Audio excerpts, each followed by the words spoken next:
네, 여러분 안녕하세요. 오세훈 안철수의 단일 후보 여론조사에서 오세훈이 승리했습니다. 결국 야권의 서울시장 단일 후보는 국민의힘 오세훈이.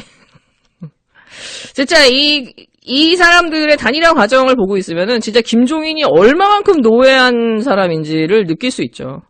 이 안철수가 정말 자기중심적인 사람이 아니라면 사실은 빨리 김종인의 저 수를 읽었어야 되는데 그 수를 읽지 못하고 계속 핑퐁 게임을 하고 자기 위주의 게임을 하다 보니까 결국 안철수는 시간의 늪에 빠져서 쟤네들이 하고 있는 저 시간 끌기 저기 그 언론 플레이에 그냥 안철수는 덫에 걸려버렸어요. 결국에는 저들이 원하는 대로 자기가 불리해지니까 조건을 다 받아주고 나서 이제 여론조사를 해버리니까는 오세훈한테 유리할 수밖에 없는 거죠. 그러니까 한마디로 전략적인 승리라고 보는 게 맞을 것 같아요.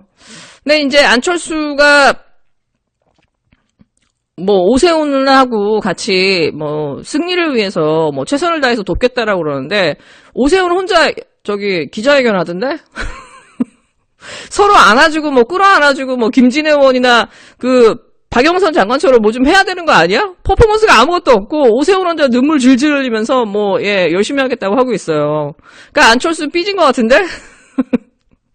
근데 제가 생각할 때는 안철수는 이제는 정치력이 없어요. 이 사람이 국민의힘으로 들어간다 하더라도 제가 볼 땐 떠다니는 불이자고 지금 저 사람의 저 정치력을 가지고 국민의당인가? 그걸 유지할 수도 없고 윤석열을 끌어안을 수도 없어요.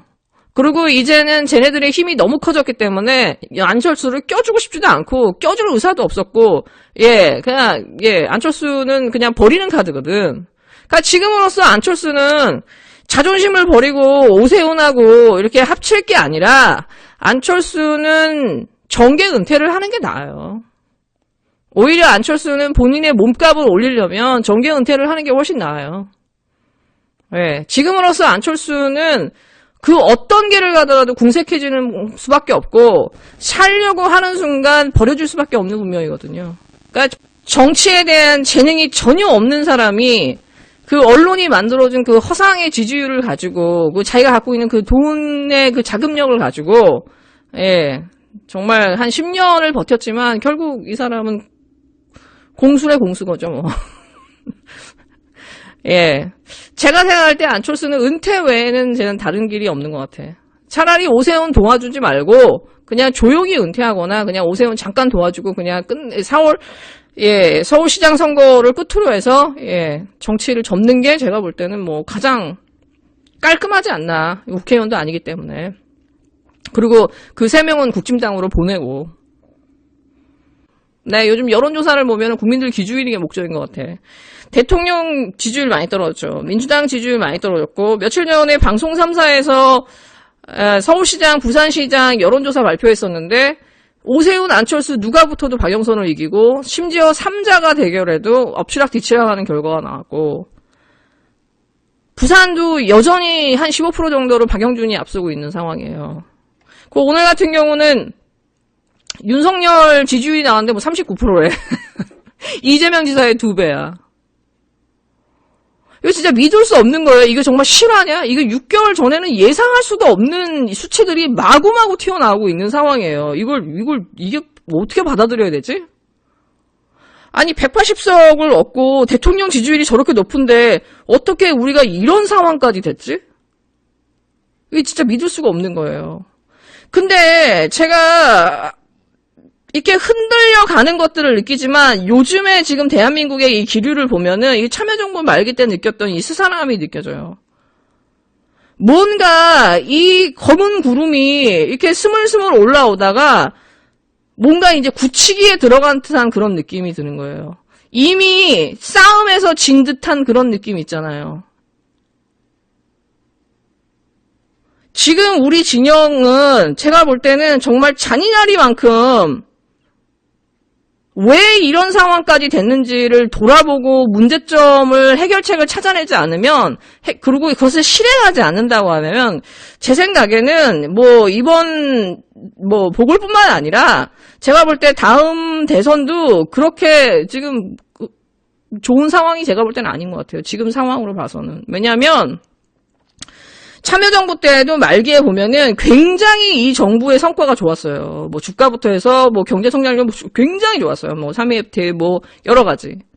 근데 하나도 안 먹혔어요. 백약이 무효였어요. 문재인 정부가 아무리 코로나 대응 잘하고 경제 대응 다 잘하고 한다 하더라도 백약이 뭐야? 안 먹혀. 안 좋은 것만 계속해서 부각이 돼요. 안 좋은 것만 계속해서 부각이 되는 이유가 뭐냐. 그게 참여정부 때하고 지금 문재인 정부 때하고 비슷한 부분이 뭐냐면 그때는 열린우리당이나 지금 민주당이나 과반이었어요. 개혁을 하겠다라고 하고 대통령도 개혁적인 사람이야. 몇몇의 의원들은 그 개혁을 따라줘. 하려고 해. 근데 사실상 열린우리당이나 이 민주당의 지도부는 개혁을 원하지 않는 거예요. 그러니까 계속해서 내부 투쟁을 하고 있는 거지. 시간을 끌고 언론 플레이를 하면서 하는 척 하면서 안 하는 거예요. 막상 해도 다 누더기 법안을 만들어 놓고 정부가 원하는 법안 다 디스하고 시간 끌고 뭐 전 국민 지급하면 너 싫어. 부동산 대책이나 보유세나 정부가 원하는 거를 다 누더기를 만들어 버리는 거예요. 그리고 문제는 또 하나의 가장 큰 문제가 뭐냐? 이 정부가 내걸던 노무현 정부도 마찬가지고 문재인 정부도 마찬가지고 이 적폐 청산을 내걸고 있는데 소위 말해서 이 적폐를 청산해야 되는데 이 적폐들의 이 준동에 이 반동을 할 거 아니에요. 엄청난 반격을 했잖아요. 참여정부 때도 그렇고 지금도 마찬가지고 이 반격이 일어날 때마다 늘 타협을 하는 거야. 그리고 사과를 해. 그리고 쟤네들을 사람 취급을 해줘. 그리고 쟤네들의 반격에 대해서 딱히 또 싸운 사람도 없어. 그러다 보니까는 무슨 일이 일어나냐. 쟤네들이 어떻게 보면은 지금 감옥 가야 되고 정치도 해서도 안 되는 사람들이 어느 순간에 스타가 돼 있고 셀럽이 돼 있고 이 다음 정권의 대안의 미래 세력의 대체제로 성장해 있는 거예요. 카운터 파트너가 돼 있는 거야. 그러다 보니까 박형준 같은 애나 윤석열 같은 애가 정상적인 사회고 정상적인 국민들의 멘탈이면은 이미 감옥에 가고도 남았어야 되는 애들이 심지어 하극상이나 구테타 세력으로 이미 국민들한테 처벌받아야 되는, 심판받아야 될 세력이 카운터 파트너로 올라와서 마치 가짜뉴스를 표현의 자유고 언론의 자유라고 하면서 그냥 그걸 받아주고 용인하다 보니까는 어느 순간에 가짜뉴스와 뉴스가 구분이 안 돼요, 기자가. 태극기 세력들이 본인들은 애국보수라고 얘기하니까 어느 순간에 얘네들은 그냥 정말 패륜 집단이나 늙은 일베 집단이 아니라 그냥 보수 우파가 돼버렸어요. 언론도 마찬가지고 페미도 마찬가지고 검찰도 마찬가지고 계속해서 범죄들이 드러나고 있는데 그거를 쟤네들이 자기들의 쉴드를 치고 언론을 이용해서 쉴드를 치는 것들을 다 받아주고 들어주고 쟤네들이 원하는 것들을 다 절차대로 따라주면서 쟤네들은 절차를 하나도 따르지 않는데 그런 과정에서 계속 쟤네들한테 지는 과정, 굴복당하고 지고 봐주고 들어주는 이 과정들이 지나치면서 결국은 다 지쳐간 거예요. 그러면서 이 정부나 이 민주당한테 바라는 게 없어진 거야. 적폐를 청산하고 악을 청산해야 되고 악과 싸워야 되는 사람들이 그걸 안 하고 계속 타협을 하고 끌려다니다 보고 결국은 그 악의 세력들이 그 적폐 세력들이 이미 이제는 이 사회의 셀럽으로 정상적인 어떤 카운터 파트너로 혹은 더 커져서 미래에 대한 세력으로 윤색되고 이렇게 포장되는데 그냥 그대로 속수무책으로 오고 있는 거예요. 그리고 국민들은 그거에 대해서 정당이나 정부가 정확하게 저들은 존재가 뭐고 이 상황은 뭐고 시시비비를 가려주면서 싸웠어야 되는데 늘 회피하잖아요. 예를 들어 민주당 같은 경우 어저께 유상범 뉴스 나왔는데 말 한마디 안 하잖아요. 검찰에 대한 비리 나와도 민주당 거의 논평 안 하잖아요.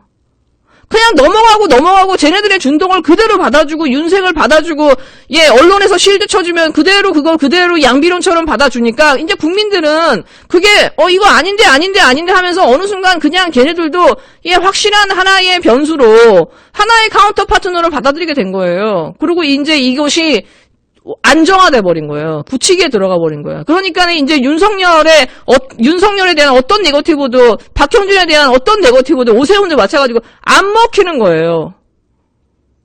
쟤네들 자체가 그냥 하나의 그냥 독립된 존재가 돼 버렸기 때문에 이거는 민주당이나 이 정부가 쌓은 업보예요. 쌓여서 지금 바꿀 수 없을 만큼 굳어지는 업보거든요.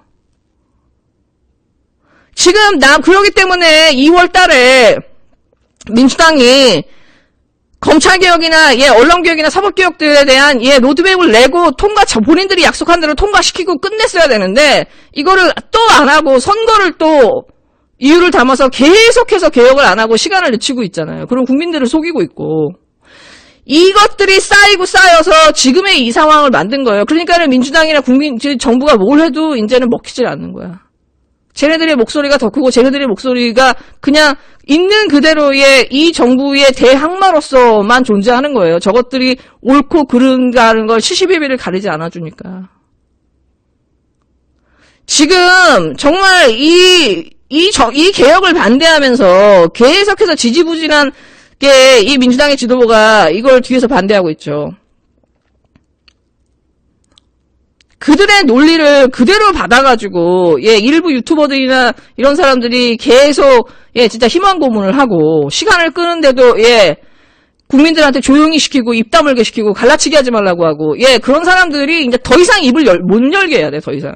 왜냐? 지금 우리는 1년이라는 시간 동안에 지금 이 상황에 이 핵심적인 문제를 바꿔내지 않으면은, 제가 볼 때는, 아무 희망 없어요. 지금 이 상황이라면. 백양이 무효예요. 진짜 윤석열이 뭐를 찍은 비디오가 나와도 제가 볼 때는, 돼요. 옛날에 마치 죽은 사람 나왔는데 뽑아줬잖아요. 그렇게 된단 말이죠. 지금 이게 굳히기에 거의 들어가고 있는 상황이란 말이지. 이거 누굴 원망할 거예요. 이건 민주당이나 이 정부가 만들어 놓은 거거든요. 언론이고 네이버고 탓할 수도 없어요, 이거는. 왜? 그들이 저 준동을 3년, 4년째 계속 방관하면서 본 거에 대한 이 결과물이 이거니까.